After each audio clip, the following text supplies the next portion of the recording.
श्री गणेशाय नमः। हरे कृष्णा। प्रेम से बोलिए तुलसी शालिग्राम भगवान की जय हो। आप सभी का दिन शुभ और मंगलमय हो। आज की कथा में आप सुनेंगे कार्तिक मास में सुनी जाने वाली कहानियां। तो प्रिय भक्तजनों, आप इन कथाओं को पूरी श्रद्धा और प्रसन्नचित मन से पूरा जरूर सुनिए। कथा सुनाने से पहले आपसे निवेदन है, आप हमारे चैनल को सब्सक्राइब करके कमेंट बॉक्स में तुलसी शालिग्राम भगवान की जय जरूर लिखिए। आइए सबसे पहले सुनते हैं गणेश जी की एक छोटी सी कहानी। एक ब्राह्मण था। वह रोज सवेरे उठकर गंगा जी नहाने जाता और आकर गणेश जी की पूजा करता। उसकी औरत को पूजा अच्छी ना लगती। वह हर रोज ब्राह्मण को कहती, सुबह ही पूजा लेकर बैठ जाते हो, मैं घर का कामकाज झाड़ू बुहारी कब करूं। ब्राह्मण उसकी बात नहीं सुनता था। एक दिन ब्राह्मण गंगा जी नहाने चला गया तो पीछे से ब्राह्मणी ने गणेश जी की मूर्ति को छुपा दिया। ब्राह्मण ने आकर पूछा, मेरे गणेश जी की मूर्ति कहाँ गई? ब्राह्मणी ने कहा, मुझे मालूम नहीं। ब्राह्मण ने खाना पीना छोड़ दिया और कहा, मैं तो पूजा करके ही खाना खाऊंगा। ब्राह्मणी ने बहुत समझाया, खाना खा लो, पर ब्राह्मण ने खाना नहीं खाया और रोने लग गया। दोनों को लड़ते झगड़ते देखकर गणेश जी की मूर्ति हंसने लगी। तो ब्राह्मणी ने गुस्से में आकर कहा, गणेश जी की मूर्ति वहां पड़ी है। उसके बाद ब्राह्मण ने गणेश जी की पूजा करी। मूर्ति ने कहा, मेरी सेवा करते करते बहुत दिन हो गए, कुछ मांगो। ब्राह्मण ने कहा, अन्न मांगू धन मांगू, जितना दुनिया में सुख है सारा मांगू। गणेश जी ब्राह्मण को सारा सुख अन्न धन दे दिया। ब्राह्मण मूर्ति को मंदिर में रखकर पूजा करने लगा। ब्राह्मणी को इतना अन्न धन मिलने से उसको भी पूजा करने की श्रद्धा हो गई और वह ब्राह्मण को बोलकर मूर्ति घर ले आई और खूब प्रेम से पूजा पाठ करने लगी। हे गणेश जी महाराज, जैसे आपने ब्राह्मण ब्राह्मणी को सुख दिया, वैसे सब किसी को देना। कहानी कहने सुनने वाले, हुंकारा भरने वाले को देना। तो प्रेम से बोलिए गणेश भगवान की जय हो। ओम श्री गणेशाय नमः। हरे कृष्णा। प्रेम से बोलिए राई दामोदर भगवान की जय हो।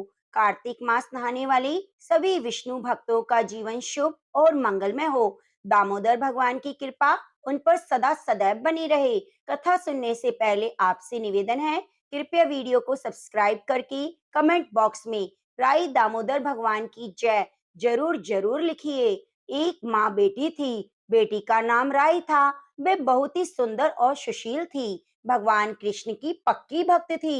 एक बार भगवान कृष्ण उसकी परीक्षा लेने के लिए बांसुरी बेचने वाला बनकर आए और आवाज देने लगे। आवाज सुनकर राई अपनी माँ से बोली, मुझे भी बांसुरी चाहिए। माँ बोली, मैं पैसे कहाँ से लाऊं? बाजरी है, वो ले जा।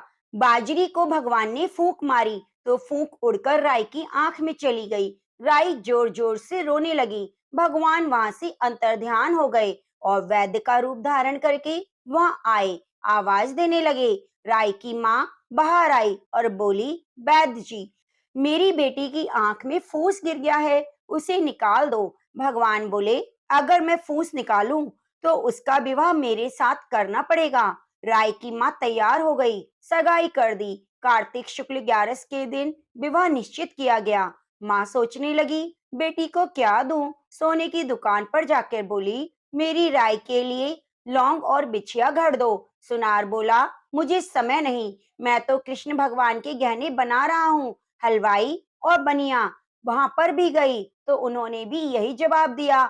माँ तो घर आ गई, अब क्या करे? वो घर आई, झोपड़ी महल में बदल गई। आनंद हो गया। ठाठ से विवाह की तैयारियां होने लगी। भगवान बारात लाए। माँ ने खूब ठाठ से राई का विवाह भगवान कृष्ण के साथ कर दिया। भगवान राई को लेकर द्वारका आए तो राई के महल में ही रहने लगे। दूसरी रानियां चिढ़ने लगी। सावन में राई अपने मायके गई। भगवान ने सोचा, राई के तीज भेजूं। 7 जरी की बेस और 5 सोने की पाजेबें रखी। 2 हंसों को बुलाया और बोले, सीधे राय के पीहर जाना, कहीं रुकना मत। राधा रुक्मण को पता चला तो उन्होंने हंसों को अपने महल में बुलाया और कहा, थोड़े मोती चुग लो। हंस आ गए, मोती चुगने लगे। राधा रुक्मन ने सारा सामान निकालकर उसमें फटे पुराने कपड़े और 5 कांटे बांध दिए। पोटली हंस को दे दी। हंस सामान लेकर राई के पास गए। राई खुशी से नाचने लगी। जैसे ही पोटली खोली, 5 उंगलियों में 5 कांटे चुभ गए। राई बहुत दुखी हुई। सावन खत्म हुआ, भगवान लेने आए। राई भगवान से बोली नहीं। भगवान आए तो राई दूर दूर हो जाए। भगवान ने सोचा, कोई बात नहीं। राई फिर भी नहीं बोली। इतने पर भी राई भगवान को अपने महल में ले आते हैं। राई भगवान को भोजन में दही जरूर देती थी। एक दिन भगवान ने सोचा कि राई मुझसे बात नहीं करती, इसके लिए कोई योजना बनानी पड़ेगी। तो एक दिन भगवान बिल्ली का रूप धारण करके राई के महल में आए और सारी दही खा गए। अब राई दही कहाँ से लाए? भगवान गुजरी का रूप बनाकर दही बेचने आ गए। राई नीचे जाकर बोली, थोड़ा दही दे दो। गुजरी रूप भगवान बोले, राई तुम उदास क्यों हो? हमने सुना है आप भगवान से नाराज हैं। राई बोली, तुझे क्या मतलब, तू जा। तो गुजरी रूप भगवान बोले, हम सहेली जैसी हैं, तो मन की बात कहो, मैं किसी को नहीं कहूंगी। राई ने सारी बात कही। सुनते ही भगवान को अचंभा हुआ और वे असली रूप में आ गए और बोले, ये कैसे हो सकता है? मैंने तो जरी की साड़ी भेजी थी, सोने की पाजेब भेजी थी। भगवान ने हंसों को बुलाकर पूछा, तुम कहीं रुके तो नहीं? हंस बोले, राधा रुक्मन के महल में रुके और कहीं नहीं रुके। भगवान ने राधा रुक्मन को बुलाया और पूछा, आपने ऐसा क्यों किया? वो बोली, हमारे महल में आप नहीं पधारे, इसलिए हमने ऐसा किया। भगवान बोले, अगर आप हमें प्रेम से बुलाते तो हम जरूर आते। फिर भगवान बोले, कार्तिक का महीना राई को दूंगा, 5 दिन पचतिथिया राधा रुक्मन को और 11वां सत्यभामा को दूंगा। भगवान ने सबको मान दिया। हे भगवान, राधा रुक्मन राय को मान दिया, वैसे सबको देना। घटती को पूरी करियो, पूरी का प्राण छोड़ दो, भूल चूक माफ कर दो। तो प्रेम से बोलो, राई दामोदर भगवान की जय। प्रिय भक्तजनों, अब आइए सुनते हैं पीपल पतवारी की कथा। एक गुजरी थी, उसने अपनी बहू से कहा, तू दूध दही बेच। तो वह दूध दही बेचने चली गई। कार्तिक का महीना था। सब औरतें पीपल को सींचने आती, तो वह भी बैठ गई। औरतों से पूछने लगी, तुम क्या कर रही हो? तो औरतें बोली, हम तो पीपल पतवारी सींच रही हैं। उसने पूछा, इससे क्या होता है? औरतों ने जवाब दिया कि इसको करने से अनधन मिलता है, वर्षों का बिछड़ा हुआ पति मिलता है। तो उस गुजरी ने कहा, तुम तो पानी सींच रही हो, मैं दूध दही से सींचूंगी। तो वह बहू बेचने के लिए जो दूध दही लाती, उससे पतवारी माता को सींचती। उसकी सास रोज कहती, तू दूध दही बेचकर पैसे लाकर दे। तो उसने कहा, कार्तिक का महीना पूरा हो जाएगा तब ला दूंगी। कार्तिक का महीना पूरा हो गया। पूनम के दिन गुजरी की बहू पीपल पतवारी के पास जाकर बैठ गई। पीपल पतवारी ने पूछा, तू यहाँ क्यों बैठी है? उसने कहा, मेरी सास दूध दही के पैसे मांगती है। तो पीपल पतवारी ने कहा, मेरे पास पैसे नहीं, ये भाटे डंडे पान पत्ते पड़े हैं, वह ले जा, गुल्लक में रख देना। तो गुजरी वही पान पत्ते डंडे उठाकर ले आई और अपने घर के कोठरे में रख दिए। तो सास ने पूछा, पैसे लाई? तो गुजरी ने कहा, मैंने गुल्लक में रखे हैं। जब सास ने गुल्लक खोलकर देखी, तो सास देखती रह गई। उसमें हीरे मोती जगमगा रहे थे। पत्तों का धन हो गया। सास बोली, बहू इतना पैसा कहाँ से लाई? बहू ने आकर देखा, बहुत धन था। तब गुजरी ने सब कुछ बात अपनी सासू माँ को बता दी। तब गुजरी की बहू ने कहा, सासू जी, मैंने तो 1 महीना दूध दही से पीपल पतवारी सींचे और मैंने उनसे धन मांगा था, तो उन्होंने मुझे भाटे डंडे पत्तल दे दिए, मैंने गुल्लक में रख दिए, वे हीरे मोती बन गए। तब सास ने कहा, अब की बार मैं भी पतवारी सींचूंगी। तो दूध दही बेच आती और हांडी धोकर पीपल पतवारी सींच आती। और बहू से कहा, तू मेरे से पैसे मांग। तो बहू ने कहा, कभी बहू ने सास से हिसाब मांगा है? सासू महीने के आखिर में पीपल पथवारी पर जाकर धरना देकर बैठ गई। तो पीपल पथवारी ने कहा, तू यहाँ कैसे बैठी है? तो सास बोली, मैंने तो सारा दूध दही तुझ पर चढ़ा दिया, बहू मुझसे हिसाब मांगती है, अब बता मैं क्या दूंगी? तो पीपल पथवारी बोली, जैसे मैंने बहू को दिया वैसे तू भी ले जा, डंडे पत्ते पान भाटे। तो वह सासू खूब सारे डंडे पत्ते पान भाटे कट्टा भरकर ले आई और बोरे को लाकर गुल्लक में रख दिया। फिर बहू से बोली, बहू हिसाब मांग। बहू बोली, माताजी मैं क्या हिसाब मांगू? आप सासू माँ हो, मैं कैसे हिसाब मांगू? तो वह बोली, नहीं हिसाब मांग। तो बहू ने सास से हिसाब मांगा। तो वह बोली, जा गुल्लक खोलकर देख ले, उसमें रखे हैं। तो बहू ने खोलकर देखा, उसमें कीड़े कचरे हो रहे हैं। बहू ने सास से कहा, यह क्या है? तो सास देखकर बोली, पीपल पथवारी ने तुझे आंधन दिया, मुझे कीड़े मकोड़े दिए। तब पीपल पथवारी बोली कि बहू तो निस्वार्थ सींचती थी और सासू धन की भूख से सींचती थी, इसलिए हे पीपल भगवान, हे पथवारी माता, जैसे बहू पर प्रसन्न हुए वैसे सब पर प्रसन्न होना, जैसे सास पर आए वैसे किसी पर मत आना। तो प्रेम से बोलिए पीपल पथवारी की जय हो। प्रिय भक्तजनों, अब आइए सुनते हैं कार्तिक स्नान की कथा। एक बूढ़ा था, उसकी 7 बहुएं थी। वह अपनी बहुओं से कहने लगा, मेरा तो कार्तिक नहाने का मन है, क्या तुम निभा दोगी? 6 बहुओं ने मना कर दिया। तब बड़ी बहू ने कहा, पिताजी मैं निभा दूंगी, आप यहाँ आकर कार्तिक नहा लेना। बूढ़ा हर रोज सुबह उठकर नदी पर जाता, नहाता और धोती उसके आंगन में सुखा देता। धोती में से पानी गिरता, वैसे वैसे आंगन में हीरे मोती गिरते। यह देखकर 6 बहुएं कहने लगी, पिताजी आप हमारे यहाँ नहा लेना। बूढ़ा कहने लगा, ठीक है, मुझे तो नहाना है, सो मैं तुम्हारे यहाँ नहा लूंगा। तब अगली सुबह बूढ़े बाबा ने नहा धोकर धोती उसके आंगन में सुखाई, वह हीरे मोती नहीं गिरे। सारी बहुएं कहने लगी, उसके यहाँ तो हीरे मोती गिरते हैं, हमारे यहाँ कीचड़, हमारे यहाँ तो तुम पाप से नहाते हो, आप उनके यहाँ ही नहा लेना। अब बूढ़ा बाबा बड़ी बहू के यहाँ नहाने लग गया। रोज सुबह धोती सुखाता तो हीरे मोती गिरते। इस प्रकार कार्तिक का महीना समाप्त होता है तो उसे चिंता होने लगती है। तब बड़ी बहू पूछती है, पिताजी अब किस बात की चिंता है? तब बूढ़ा बाबा कहता है, बहू मेरा कार्तिक का महीना समाप्त होने को आया, मेरा मन करता है कि मैं एक दिन सभी परिवार वालों को खाने के लिए बुलाऊं। तब बहू कहती है, इसमें चिंता की क्या बात है, आप सब परिवार वालों को खाने का न्योता दे आओ। अब बूढ़ा बाबा न्योता देने जाता है तो 6 बहुएं कहती हैं, जब तक वह घर पर रहेगी हम खाने पर नहीं आएंगे। अब बूढ़ा बाबा आकर चिंता में बैठ जाता है तो बड़ी बहू पूछती है, पिताजी अब किस बात की चिंता है? तब बूढ़ा बाबा कहता है, बहू उनका कहना है जब तुम यहाँ रहोगी तब वह खाने पर नहीं आएंगी। तब बड़ी बहू कहती है, इसकी क्या बात है, मैं 4 रोटी लेकर खेत में चली जाऊंगी, आप न्योता दे आओ। वे सारी बहुएं आती हैं, उन्होंने कुछ खाना तो खाया और बचे हुए खाने में मिट्टी कंकड़ डाल जाती हैं और सोचती हैं अब आकर परेशान होगी। यह बड़ी बहू खेत में यह कहती है, राम जी की चिड़िया, राम जी का खेत, चुग लो चिड़िया भर भर पेट, मेरे ससुरे ने घर में जग दी है और मैंने खेत में। इस प्रकार वह चिड़ियों को बाजरी डालती है और घर आती है। तब बूढ़ा बाबा उदास बैठा हुआ था।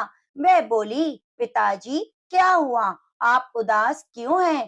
तब वह कहने लगा, बेटी तुम्हारी देवरानी और जिठानी आई थी, उन्होंने खूब खाया पिया, बचे हुए में मिट्टी कंकड़ डाल गई, तुम्हारे लिए कुछ नहीं बचा। तब वह बोली, कोई बात नहीं पिताजी, मेरा क्या है, मैं तो 4 रोटी बनाकर फिर खा लूंगी, बाकी सब तो ठीक ठीक निपट गया। वह बोला, हाँ बाकी सब तो निपट गया, कब कुछ कम नहीं पड़ा। बहू अंदर गई, जाकर देखती है जिस खाने में मिट्टी कंकड़ डाल गई थी उनमें हीरे मोती बिखरे पड़े हैं। घर महल हो गया, धन दौलत से भर गया, अन्न के भंडार हो गए। तब वह ससुर से कहती है, पिताजी, आप तो कह रहे थे कि तुम्हारे लिए कुछ नहीं है। मेरा घर तो हीरे मोतियों से भर गया। जहाँ देखूं वहाँ धन दौलत की वर्षा हो रही है। अन्न के भंडार भरे हुए हैं। घर महल बन गया है। तब बूढ़ा बाबा कहता है, बेटी, तुमने कार्तिक सत से निभाया। उन्होंने पाप से, कार्तिक देवता तुम पर प्रसन्न हुए, सो उनकी कृपा से तुम्हारा घर भर गया। हे कार्तिक देवता, जैसे आप उस पर बरसे वैसे सब पर बरसना। तो प्रेम से बोलिए, राई दामोदर भगवान की जय। प्रिय भक्तजनों, अब आइए सुनते हैं कार्तिक स्नान की कथा। एक बुढ़िया कार्तिक का व्रत करती थी। उसके लिए कृष्ण भगवान खिचड़ी का कटोरा रख जाते और बुढ़िया व्रत खोल लेती थी। पड़ोसन देखकर जलती थी कि इसका कोई नहीं है, फिर भी इसको खिचड़ी खाने के लिए मिल जाती है। एक दिन बुढ़िया कार्तिक नहाने गंगा जी गई। भगवान आए और खिचड़ी का बेला मकान में रख गए।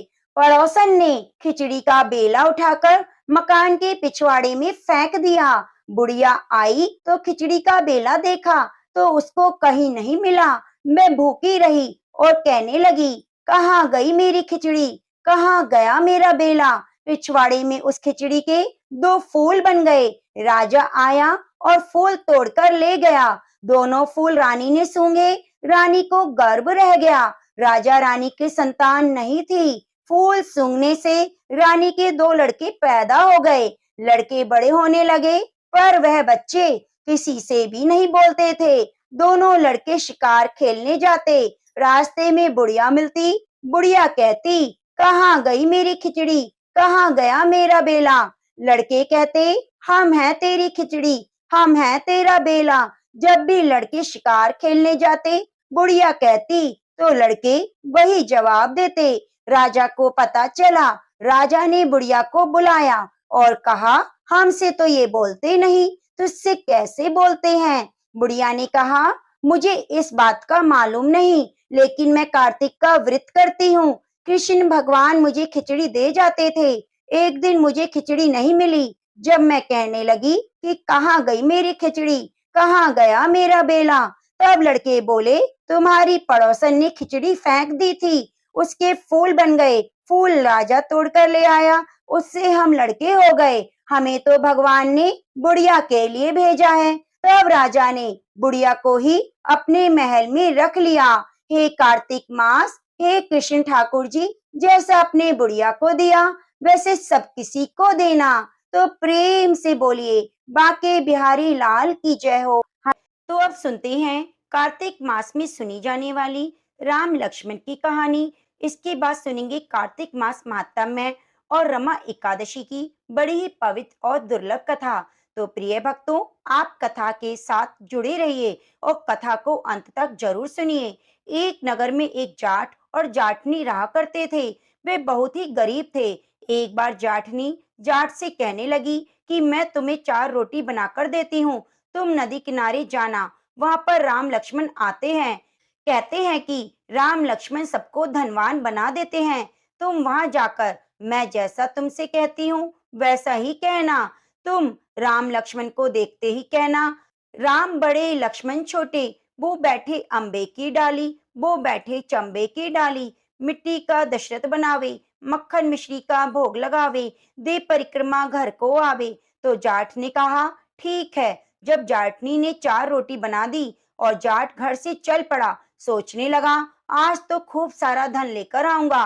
पूरे रास्ते उन्हीं पंक्तियों को रटता हुआ जा रहा था तो उसकी पत्नी ने उसे बताई थी। जैसे ही नदी किनारे पहुंचा, राम लक्ष्मण को देखकर भूल गया कि क्या बोलना है। वहां जाकर कहने लगा, लक्ष्मण बड़े राम छोटे, वह बैठे अम्बे की डाली, वो बैठे चंबे की डाली। मिट्टी का दशरथ बनावे, मक्खन मिश्री का भोग लगावे, दे परिक्रमा घर को आवे। तो जाट की बात सुनकर राम लक्ष्मण से कहते हैं, लक्ष्मण, इसने तुम्हें बड़ा बताया है, तो तुम ऐसा करो, जो कुछ देना है वह दे दो। लक्ष्मण कहने लगे, राम भैया, इसकी तो बुद्धि मलिन हो गई है। इस मूर्ख को यह नहीं पता कि राम से बड़ा दुनिया में कोई नहीं है। तो राम कहने लगे, चाहे कुछ हो, इसने तुम्हें बड़ा बताया है, इसलिए तुम्हें कुछ ना कुछ तो देना पड़ेगा।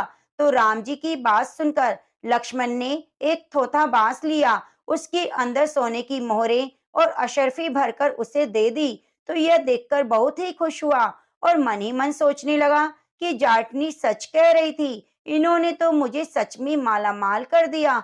तो खुशी से झूमता हुआ घर जा रहा था, तो रास्ते में चोर मिल गए, जाट से उसका सारा सामान लूटकर भाग गए। यह देखकर जाट बहुत दुखी हुआ और सोचने लगा, किस्मत में गरीबी ही लिखी है। तो राम लक्ष्मण क्या करें, वो घर चले गए। घर जाते ही जाटनी ने पूछा, कुछ मिला? तो जाट बोला, मिला तो बहुत कुछ था, पर चोर लूट कर ले गए। जाटनी ने कहा, कोई बात नहीं, कल फिर जाना। तो अगले दिन जाटनी ने फिर 4 रोटी बनाकर दे दी और कहा कि लो जाओ और फिर से उसी तरह से बोलना। तो जाट ने कहा, तो मुझे एक बार और बताओ, मैं भूल चुका हूँ। तो जाटनी कहने लगी, राम बड़े लक्ष्मण छोटे, वो बैठे अम्बे की डाली, वो बैठे चंबे की डाली, मिट्टी का दशरथ बनावे, मक्खन मिश्री का भोग लगावे, दे परिक्रमा घर को आवे। तो जाट पूरे रास्ते पंक्तियां याद करता हुआ जा रहा था।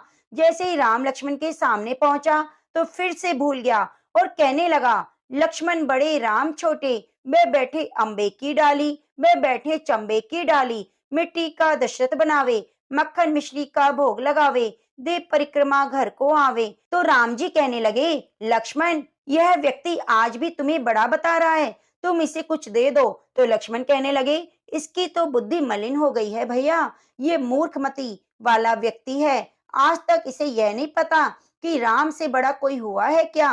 तो राम फिर कहने लगे, लक्ष्मण इसने तुम्हें बड़ा बताया है, इसलिए तुम इसे कुछ दे दो। तो लक्ष्मण ने इस बार जाट को एक सोने की ईंट दे दी।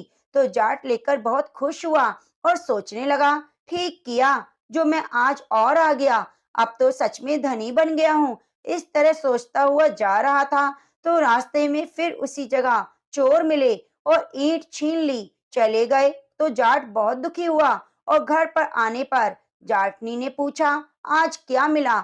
जाट बोला, मिला तो बहुत कुछ था, लेकिन रास्ते में चोरों ने लूट लिया।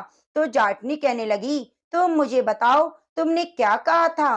तो जाट कहने लगा, मैंने तो कहा था, लक्ष्मण बड़े राम छोटे, वह बैठे अम्बे की डाली, वह बैठे चंबे की डाली, मिट्टी का दशरथ बनावे, माखन मिश्री का भोग लगावे, दे परिक्रमा घर को आए। यह सुनकर जाटनी कहने लगी, तुम तो सच में भोले हो, कहीं राम से भी बड़ा कोई हुआ है क्या?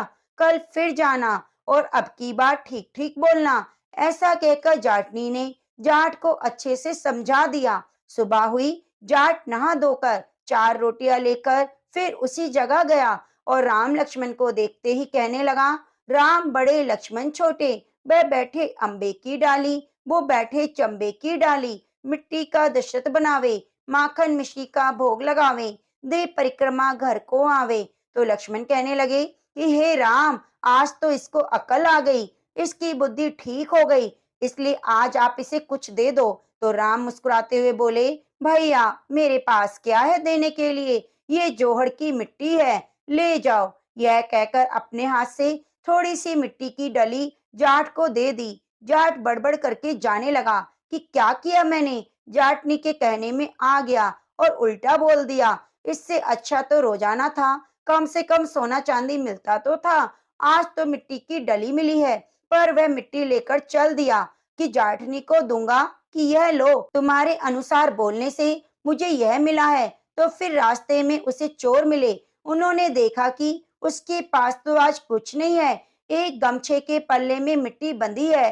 तो यह देखकर हंसने लगे और चले गए। जाट घर पहुंचा, जाटनी ने पूछा, कुछ मिला क्या?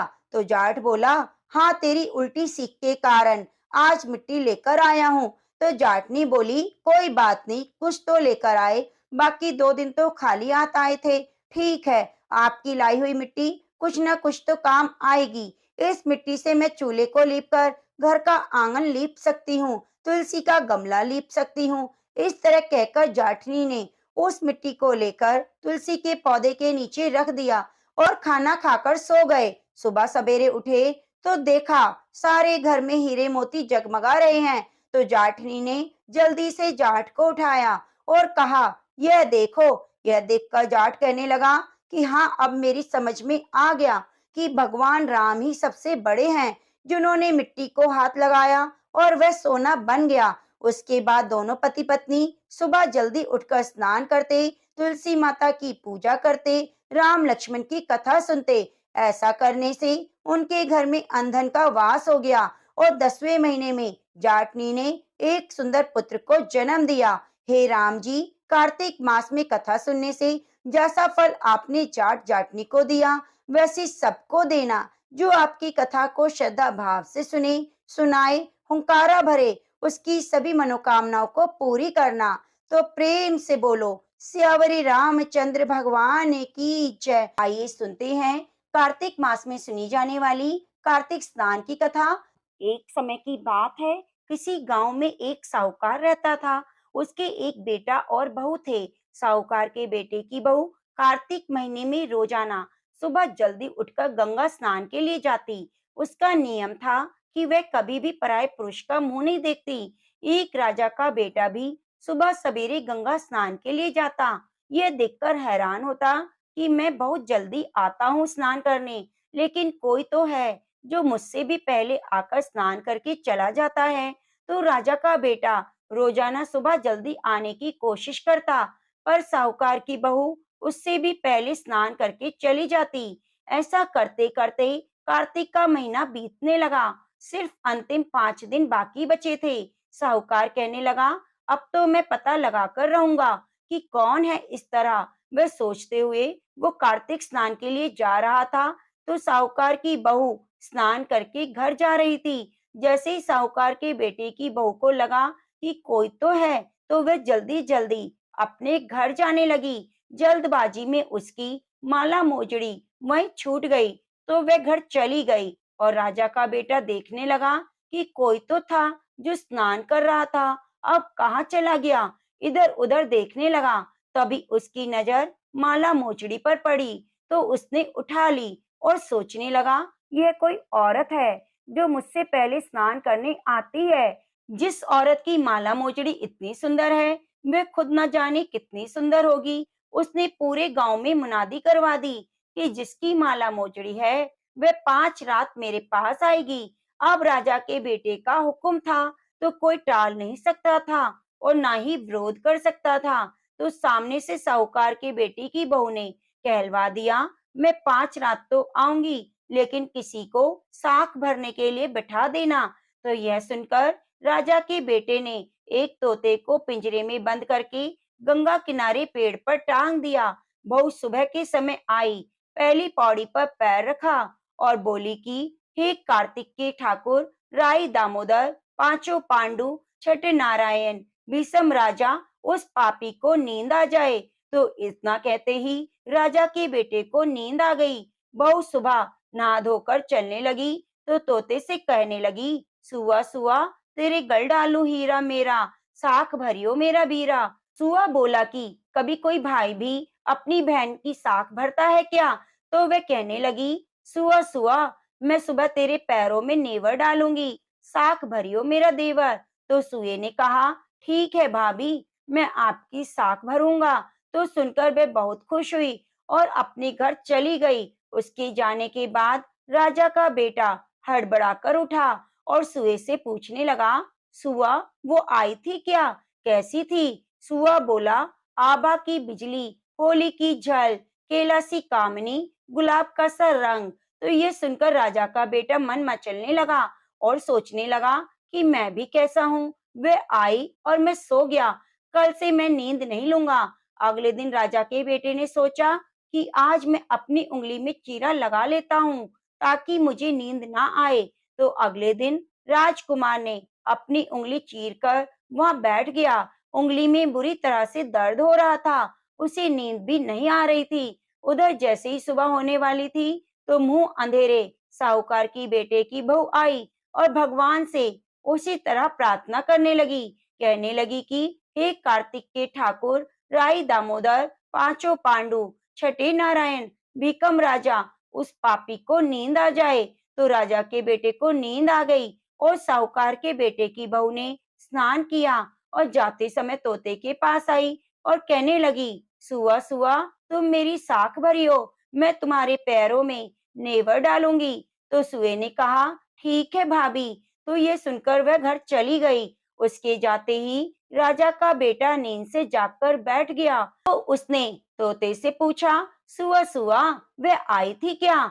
सुए ने कहा, हाँ आई थी। तो राजकुमार सोचने लगा, मुझे क्या हो गया है, जब वो आती है मुझे नींद आ जाती है। आज मैं बिना बिस्तर के बैठूंगा, सारी रात बैठे बैठे बिताऊंगा। इस तरह तीसरे दिन साहूकार के बेटे की बहू स्नान करने आई और फिर भगवान से प्रार्थना की और राजकुमार को नींद आ गई। जब वह नहाकर जाने लगी तो वह आंख बंद करके चली गई। राजकुमार जब उठा तो वह जा चुकी थी। तो राजकुमार फिर से सोच में पड़ गया। वह सोचने लगा, आज मैं अंगीठी जलाकर बैठूंगा जिससे मुझे नींद ना आए। तो फिर वह रात को अंगीठी रखकर बैठ गया। साहूकार की बहू आई और वह भगवान से प्रार्थना करने लगी, भगवान आपने 3 रातें तो निकाल दी, अब चौथे दिन भी मेरी रक्षा करना। साहूकार के बेटे को नींद आ गई और साहूकार की बहू स्नान करके चली गई। तो आंख खुलते ही उसने देखा सुबह हो गई, वहां कोई नहीं था। वह सोचने लगा, आज की रात मैं बिल्कुल नहीं सोऊंगा, आज मैं अपनी आंखों में मिर्ची डालकर बैठूंगा ताकि मुझे नींद ना आए। तो साहूकार की बहू फिर आई। उसने भगवान से उसी तरह प्रार्थना की कि भगवान आज मेरा चौथा दिन है, आज भी मेरी लाज रखना। तो भगवान की कृपा से उसे नींद आ गई और वह स्नान करके चली गई। सुबह जब तोते से राजकुमार ने पूछा तो वही बात बताई, वह तो आई थी और स्नान करके चली गई। तो राजकुमार सोचने लगा कि आज मैं बिना बिस्तरे बिछाए गंगा किनारे बैठकर निगरानी करूंगा, आज जाने नहीं दूंगा क्योंकि आज तो पांचवा और अंतिम दिन है। इस तरह विचार करके बैठ गया। साहूकार के बेटे की बहू आई और भगवान से प्रार्थना करने लगी कि भगवान आज तो पांचवा दिन है, मेरी रक्षा करना। तो वह पतिव्रता नारी थी और बड़े ही नियम से कार्तिक स्नान करती थी। तो भगवान ने उसकी मुराद सुन ली। उस दिन राजकुमार को नींद आ गई और वह स्नान करके आई और स्नान करके वापस जाने लगी। तो उसने अपनी आंखें बंद कर ली और तोते के पास आकर कहने लगी, सुआ सुआ, इस पापी को कह देना पांचों रातें पूरी हो चुकी हैं, अब वह मेरी माला मोचड़ी घर पर भिजवा दे। तो सुबह राजकुमार की आंख खुली। उसने तोते से पूछा, क्या वह आई थी? तो तोते ने कहा, हाँ आई थी और एक बात कह कर गई है। उसने कहा है, 5 रात पूरी हो गई, अब मेरी माला मोचड़ी भिजवा दो। यह सुनकर राजकुमार सोचने लगा, वह तो सच्ची थी, तभी तो भगवान ने उसका सत रखा। फिर राजकुमार भी अपने घर चला गया। कुछ समय के बाद में राजकुमार को कोढ़ हो गया और कोढ़ की वजह से राजकुमार का शरीर बुरी तरह से जलने लगा। वह बुरी तरह से चीखता चिल्लाता। तो राजा ने उसकी हालत देखी नहीं जाती। राजकुमार के एक बेटा था। जब भी किसी को वैद्य को बुलाते तो उसका इलाज करवाने की कोशिश करते तो रोग उतना ही ज्यादा बढ़ जाता। यह देखकर वैद्य ने कहा, राजन, इसकी बीमारी हमारी समझ में नहीं आती, आप किसी अच्छे पंडित से पूछिए। तो राजा ने पंडितों को बुलाकर पूछा कि मेरे बेटे का शरीर क्यों जल रहा है। जैसे ही मैं इसका इलाज कराने की कोशिश करता हूँ, यह और ज्यादा जलने लगता है। बताओ इसका क्या कारण है? तो पंडितों ने देखकर बताया कि आपके बेटे ने पतिव्रता नारी पर बुरी नजर डाली है, उसी की वजह से इसकी यह हालत हो गई, इस रोग से यह पीड़ित हुआ है। तो राजा ने कहा कि आप इसका कारण जानते हैं तो निवारण भी जानते होंगे, कृपया बताइए बेटे के ठीक होने का उपाय। तो पंडितों ने कहा, अगर ये साहूकार की बहू को धर्म की बहन बनाए और रोज उसके नहाए हुए जल से स्नान करे तो ये ठीक हो जाएगा। तो राजा साहूकार की बहू की माला लेकर साहूकार के घर गया और बोला, यह माला आपकी पुत्र वधू की है, मैं इसे लौटाने आया हूँ, आप इस माला को रख लीजिए और मुझ पर एक बहुत बड़ा एहसान कीजिए कि आपकी बहू जब स्नान करे तो उसके स्नान के हुए पानी से मेरे बेटे को नहला देना। तो साहूकार कहने लगा, मेरी बहू किसी पराये पुरुष का मुंह नहीं देखती, तो तुम तो नहलाने की बात कर रहे हो, राजा ने सारी बात साहूकार को बताई कि मेरे बेटे ने किस तरह आपकी बहू पर बुरी नजर डाली थी और उसी की वजह से आज कोढ़ से पीड़ित है, तिल तिल करके मर रहा है। यही उपाय है जिससे मेरा बेटा बच जाएगा। अगर आप यह कर सकते हैं तो आपका बड़ा उपकार होगा। इस तरह राजा दीन विनती करने लगा तो साहूकार कहने लगा, आपके बेटे को स्नान करने के लिए आगे नाली के बिठा देना। जब मेरी बहू स्नान करेगी तो नीचे नाली से पानी उसके ऊपर गिर जाएगा, जिससे वह स्नान कर लेगा। राजा को बहुत अजीब लगा, पर क्या कर सकता है। राजकुमार ने ऐसा ही किया तो सजा तो उसे मिलनी ही थी। जैसा साहूकार ने कहा था वैसा राजा ने किया। स्नान घर के आगे नाली के ऊपर बेटे को बिठा दिया। जैसे ऊपर स्नान घर में साहूकार के बेटे की बहू स्नान करती तो पानी राजकुमार के ऊपर आकर गिरता। उसके सारे पाप नष्ट हो गए और शरीर चंदन सा हो गया। तो उसके ठीक होते ही साहूकार के बेटे की बहू से माफी मांगी और कहा, आज से तुम मेरी बहन हो, मैं तुम्हारा भाई हूँ। मेरे पिछले सारे अपराध क्षमा करो। आज से मैं दोबारा ऐसी गलती नहीं करूंगा, किसी के साथ नहीं करूंगा। इस तरह कार्तिक स्नान करने से भगवान श्री हरि ने साहूकार की पुत्र वधू की रक्षा करी। पंच देवता, जैसे आपने साहूकार के बेटे की बहू का सत रखा वैसे सभी का रखना। जो भी पतिव्रता नारी कार्तिक स्नान करे, पति धर्म के नियमों का पालन करे, उसके सुहाग और सौभाग्य की हमेशा रक्षा करना। जय हो पंच देवता। पूनो नहाई पड़वा नहाई, पांच रतन पंच तीरथ, पंच भीकम नहाई। एक टका मेरी गांठ में सुनियो, रघुराई आधे का लाई आंवला, आधे की राई, राई दामोदर सांवला, जिसने सृष्टि रचाई। राजा के घर उतरी, उतरी बन आई, राजा लाया ब्याह के, रानी बन आई। चार चक्कर चार मक्कर, चार दिए की लौ। मैं तुझसे पूछूं श्री कृष्ण जी, कब निस्तारा होए। जब आएगा कार्तिक का महीना तब निस्तारा होए।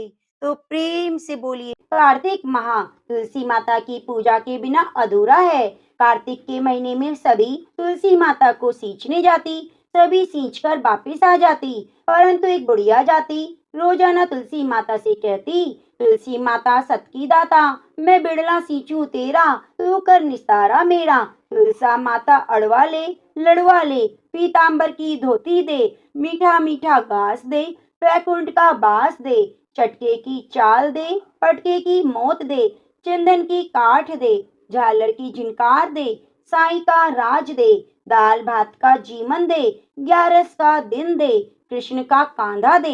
इतना सुनकर तो तुलसी माता सूखने लगी। एक बार भगवान कृष्ण ने तुलसी से कहा, तुम्हारे पास इतनी औरतें आती हैं तुम्हें सींचने के लिए, फिर भी तुम क्यों सूख रही हो। तुलसी माता ने कहा, एक बुढ़िया रोजाना मुझे यह कहकर जाती है और मैं उसे सब तो दे दूंगी, परंतु आप कृष्ण जी का कांधा कहाँ से दूंगी। कृष्ण जी बोले, कोई बात नहीं, तो उससे कह देना मैं आ जाऊंगा कांधा देने के लिए। कुछ समय बाद बुढ़िया मर गई। जब उसको उठाने लगे तो वह इतनी भारी हो गई कि कोई भी उसे उठा ना पाया।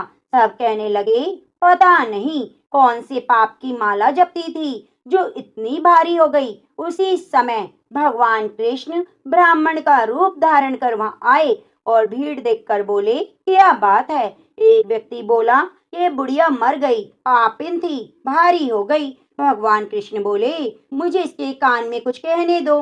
सबने कहा, ठीक है भाई, तू भी कह ले, अपने मन की पूरी कर ले। भगवान ने जाकर बुढ़िया के कान में कहा, बुढ़िया माई तू बिड़ला सींचे मेरा, मैं करूँ निस्तारा तेरा।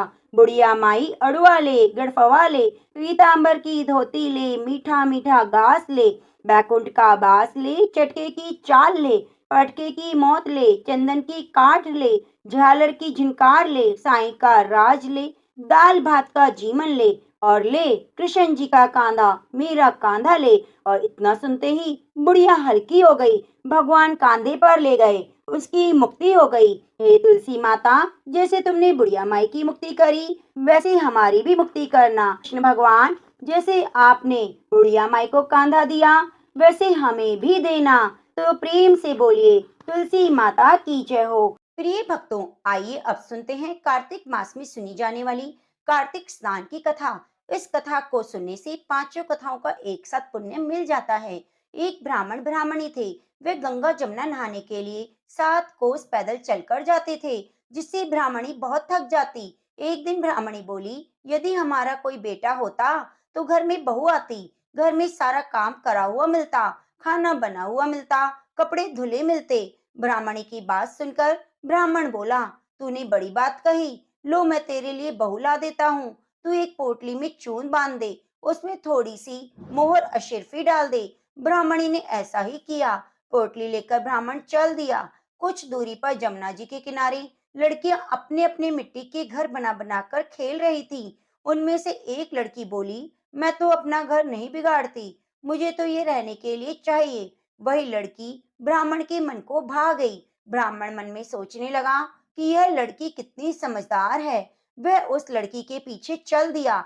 जब लड़की अपने घर पहुंची तो ब्राह्मण उससे बोला, बेटी, मैं भूखा हूँ, अपनी माँ से पूछो, क्या वह मुझे 4 रोटी देगी? कार्तिक का महीना है, मैं किसी के घर की रोटी नहीं खाता, परंतु मेरे पास यह चून है, अपनी माँ को दे दो और कहना कि इसे छान लेंगी। लड़की ने कहा, ठीक है बाबा, आप यहाँ बैठिए। अंदर जाकर लड़की ने अपनी माँ से कहा, माँ, बाहर एक बाबा आए हैं, उनके लिए रोटी बना दो और ये आटा भी छान लो। माँ ने आटा छाना तो उसमें से मोहर अशर्फी निकली। माँ सोचने लगी कि जिसके आटे में इतनी अशर्फी है, उसके घर में कितनी होंगी। जब ब्राह्मण रोटी खाने बैठा तो माँ बोली, बाबा, क्या तुम अपने बेटे की सगाई करने जा रहे हो? ब्राह्मण ने कहा, मेरा लड़का तो काशी जी पढ़ने गया है, अगर तुम कहो तो खंडे कटारे से तुम्हारी लड़की को ब्याह कर ले जाऊं। माँ बोली, अच्छी बात है। ब्राह्मण उसे ब्याह कर ले आया। घर आकर ब्राह्मण बोला, रामू की माँ, किवाड़ खोल, देख मैं तेरे लिए बहू लाया हूँ। ब्राह्मणी बोली, दुनिया तो बोली मारती है, अब आप भी मारने लगे। हमारे तो 7 जन्म भी बेटा नहीं हो सकता, तो बहू कहाँ से आएगी? ब्राह्मण ने कहा, नहीं, तू दरवाजा खोल। ब्राह्मणी ने दरवाजा खोलकर देखा तो सचमुच सामने बहू खड़ी थी। सास आदर के साथ बहू को अंदर ले आई। अब तो ब्राह्मण और ब्राह्मणी नहाने जाते, पीछे से बहू सारा काम करती, खाना बनाती, कपड़े धोती, वापस आने पर उनकी सेवा करती। इस तरह बहुत समय बीत गया। सास बोली, बहू, चूल्हे की आंच ना बुझने दीजो, मटके का पानी ना खत्म होने दियो। एक दिन चूल्हे की आंच बुझ गई। बहू भागकर पड़ोस के घर गई। पड़ोसन से बोली, मेरी चूल्हे की आंच बुझ गई है, मुझे थोड़ी सी आंच दे दो, मेरे सास ससुर आते होंगे, सुबह 4 बजे के गंगा जमुना नहाने गए हुए हैं। पड़ोसन बोली, तू तो बावली है, तुझे तो यूं ही उठाकर ले आए, इनके तो 7 जन्म तक कोई बेटा नहीं। बहू बोली, इनका बेटा तो काशी जी पढ़ने गया है। पड़ोसन ने कहा, नहीं, ये झूठ बोल रहे हैं। बहू ने पड़ोसन से पूछा, अब मैं क्या करूं? पड़ोसन ने कहा, अब वो आए तो उन्हें जली हुई रोटी देना, अलनी दाल देना, खीर की कलछी दाल में और दाल की कलछी खीर में डाल देना। उसने ऐसा ही किया। सास ससुर आए तो बहू ने ना तो उनका आदर सत्कार किया, ना ही उनके कपड़े लिए, सीधा उनके लिए खाना परोस दिया। खाना देखकर सास बोली, बहू, ये क्या है? यह तो जली हुई रोटी है, अलूनी दाल है। बहू बोली, सासू जी, खा लो, अगर एक दिन खाना खा लोगी तो कुछ नहीं होगा, मुझे तो जीवन भर अलूनी रहना है। सासू ने सोचा, बहू को पड़ोसन की सीख लग गई। रात को तो बहू सो गई। सुबह उठते ही फिर वह पड़ोसन के पास गई। बोली, अब क्या करूं? पड़ोसन ने कहा, अब तू 7 कोठों की चाबी मांग ले। जब सास ससुर नहाने के लिए जाने लगे तो बहू अकड़कर उनके सामने खड़ी हो गई और बोली, बाद में जाना, पहले मुझे 7 कोठों की चाबी दे दो। ससुर बोला, चाबी दे दो, आज भी इसका, कल भी इसका। सासू ने चाबी दे दी। पीछे से बहू ने कोठों को खोलकर देखा तो किसी में अन्न, किसी में धन, किसी में बर्तन, किसी में कपड़े के अटूट भंडार पड़े हैं। जब बहू ने 7वां कोठा खोलकर देखा तो उसमें गणेश, लक्ष्मी, पीपल पथवारी, कार्तिक के ठाकुर राय दामोदर, तुलसा जी का बिड़ला, 36 करोड़ देवी देवता विराजमान है। गंगा जमुना बह रही है। तिलक छापे लगाए एक लड़का चौकी पर बैठा माला जप रहा है। बहू उसको देखकर बोली, तू कौन? वह लड़का बोला, मैं तेरा पति हूँ, दरवाजा बंद कर दे, मेरे माँ बाप आएंगे तब खोलियो। यह देखकर बहू खुश हो गई। उसने तरह तरह के भोजन बनाई, 16 श्रृंगार किया, सास ससुर आए, उन्हें खाना खिलाया, कपड़े धोए, सेवा की। ब्राह्मण बोला, बहू तो धन देखकर राजी हो गई। बहू सास के पैर दबाती हुई बोली, माँ जी, आप हर रोज इतनी दूर गंगा जमुना नहाने जाती हो, थक जाती होगी, घर पर ही नहा लिया करो। सास बोली, अरे बहू, घर में भी कभी गंगा यमुना बहती है। बहू बोली, हाँ माँ जी, चलो मैं दिखाती हूँ। उसने 7वां कोठा खोलकर दिखाया। 36 करोड़ देवी देवता विराजमान है। गणेश, लक्ष्मी, पीपल पथवारी, तुलसा, कार्तिक के ठाकुर, राई दामोदर, शिव पार्वती आदि 36 करोड़ देवी देवता विराजमान है। गंगा जमुना बह रही है।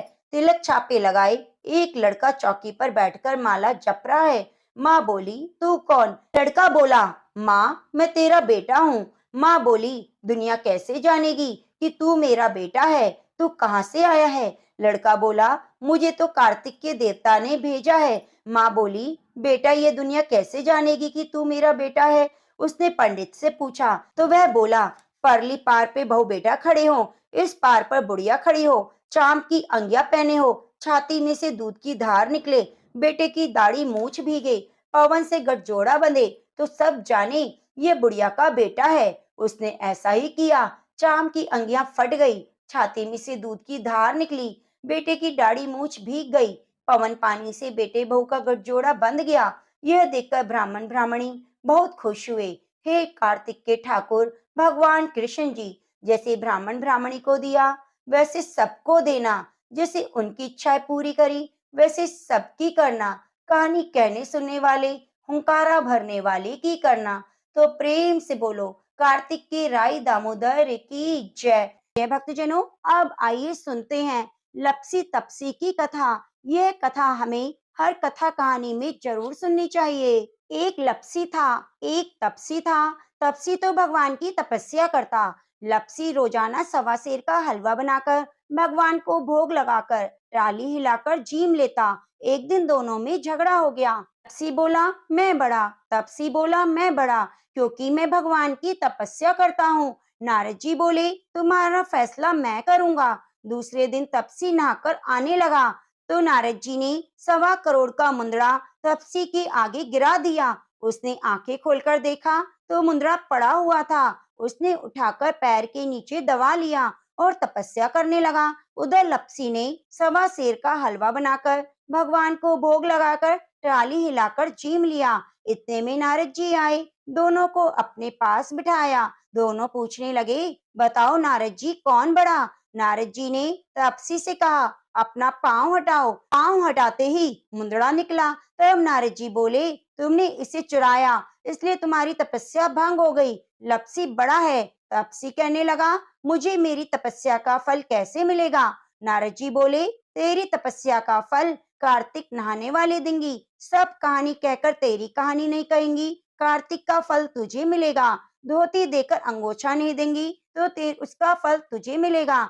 सीधा देकर दक्षिणा नहीं देंगी, ब्राह्मण जिमाकर दक्षिणा नहीं देंगी, दीवा चास के हाथ न जोड़े तो तुझे पुण्य मिलेगा। कपड़ा देकर बटन न लगाए, दाहिने हाथ से नाड़ा बांधे तो सबका फल तुझे मिलेगा। इतना कहकर नारद जी चले गए। तो प्रेम से बोलिए, कार्तिक मास की जय हो।